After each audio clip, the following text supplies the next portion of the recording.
রবিবার Tripura sports journalist ক্লাবের বার্ষিক সাধারণ সভা অনুষ্ঠিত হয় আগরতলা প্রেস ক্লাবে।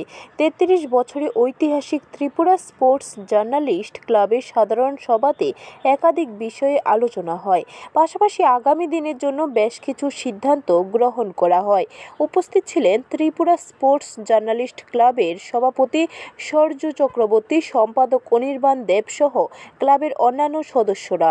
সংবাদ মাধ্যমের মুখোমুখি হয়ে তারা এই বিষয়ে তুলে ধরেন। আজকে আমাদের বার্ষিক সাধারণ সভা অনুষ্ঠিত হয় আগরতলা প্রেস ক্লাবে, ত্রিপুরা স্পোর্টস জার্নালিস্ট ক্লাবে। এটা প্রতি বছর আমরা এটা করি। এখানে সম্পাদকীয় প্রতিবেদন এবং আয়ের হিসাব নিয়ে আলোচনা হয়েছে। দীর্ঘ আলোচনার পর দুটোই সর্বসম্মতিক্রমে গৃহীত হয়েছে।